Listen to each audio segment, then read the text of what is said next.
teach music in New York City. As any music teacher knows, I make many repairs and find ways to connect things that don't go together. For instance, here is the school's Ludwig drum kit. I am using a Tama cymbal mount to connect a Yamaha tom mount on a Blue Oyster Cult Slingerland tom. When the school budget precluded purchasing left-handed acoustic guitars, I put a lefty bridge on an old Washburn straight flush guitar. I didn't do a very good job, but the guitar was headed for the trash heap anyway. I even glued the headstock back on. That was 2 years ago, and the guitar is still used every day by my southpaws. A number of guitars have been damaged by students.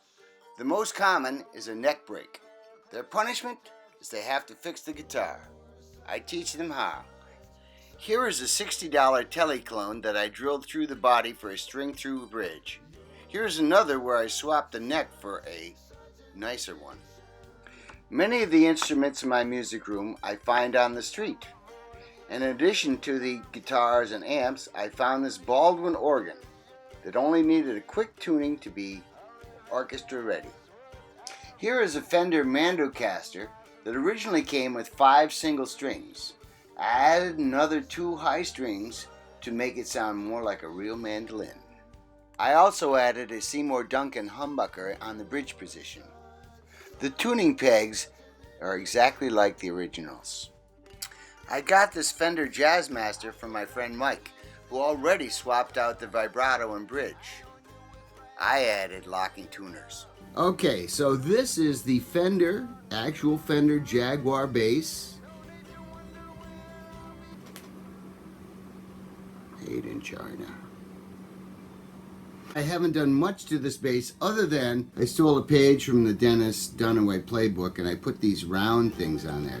Being an engineer and kind of a mechanically minded person, I like the gears and the clocks and the poker chips and all kinds of stuff that I put on. Okay, so this is the most extensive modification I've ever done to any instrument. Well, certainly a guitar. I mean, I've messed around with drums and stuff, but this is crazy what I did with this thing. I got this Gibson SGX from my son. It is a 1988 prototype string-through 25.5-inch scale HS pickup standard. My colleague and friend Jeremy Harper offered to paint the Agents of Fortune 40th anniversary graphic on it for my BOC gigs in Ireland and England. I swapped out the pickups for a Seymour Duncan and a Rio Grande Dirty Harry in the neck. I redid the electronics with a coil tap and did a refret and locking tuners. Anyway, so that's my piece de resistance. One of the nicest guitars I own. Not only to play, but how it looks. It's awesome. It's made for me. It's a custom piece, and I love it.